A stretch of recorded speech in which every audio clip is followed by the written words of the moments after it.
So just after 11 p.m. last night, South Salt Lake officers responded to a welfare check after a neighbor reported hearing some gunshots at about 2800 South, 160 West. So officers responded, and they found a residence. All was quiet. There was some evidence on scene that led those officers to eventually make entry under exigent circumstances, at which point they found 2 adults deceased from apparent gunshot wounds. So the investigation is very active. There's a lot going on with various search warrants and various aspects of that investigation. The relationship is being determined between those parties, and the investigation goes on from there. Can you elaborate? We can, if you'd like, we can back up a little bit from the. I can shut my cell phone off. Whatever's easiest for you guys. Oh, I'm good with that. Okay with that. Yeah. Good? If you want to, Okay. If you want to put your phone on sound, though. It's done now. Yep. Can you elaborate on what the evidence was that led them to believe there was a problem inside? So there was some evidence of gunfire. I can tell you that. And at that point in time, officers were able to get a key and made entry into the apartment under exigent circumstances. I believe this was being described as a murder-suicide. Is that accurate? That investigation is under, or that possibility is under investigation at this point, but investigators have not made any conclusions at this time, as the investigation remains very active. Okay. Do you have an age range of these victims? Both are in their 30s, a man and a woman, and notifications are being made to family at this time, as well as, again, just a very active investigation with a lot of moving parts, and investigators are trying to determine exactly what happened. Yeah. Do you know if they both live there, or if one person lived there? We know at least one person lives there, and again, the relationship between the parties is something that's being investigated. Any potential history that we may have involving those parties is something that's under investigation, and all of those facts and circumstances, we will certainly know more throughout the day as investigators gather evidence and information, and we can release that information as we know more facts. So you guys can't say this was a domestic violence related incident yet? Or? We don't know at this point conclusively. So, How tough is a crime scene like this? I know your guys see a lot of bad stuff all the time, but to go to an apartment like this and find 2 people who've lost their lives, that's got to take a toll.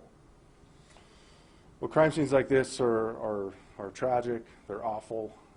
Anytime officers and public safety see things like this, that certainly has an impact on them individually and their psyche.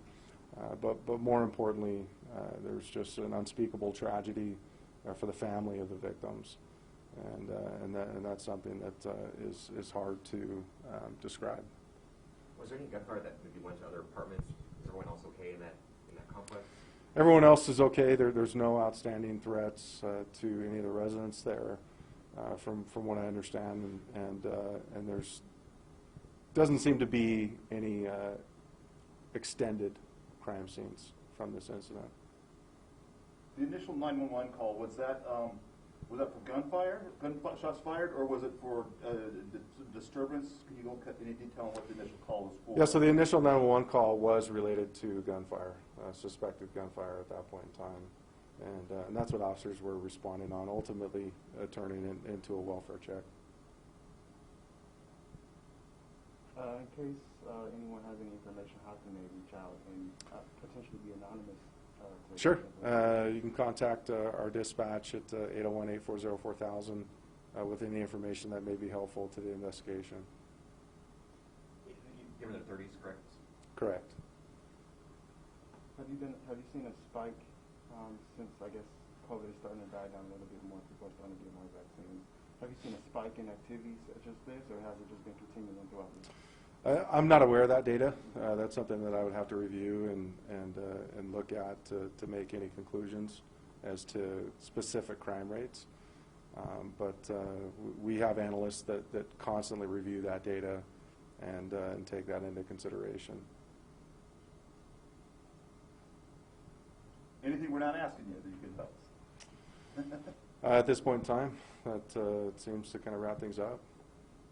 Will they be out there for a while today, the investigators, or? Yeah, the investigation is very time consuming, and it's going to take.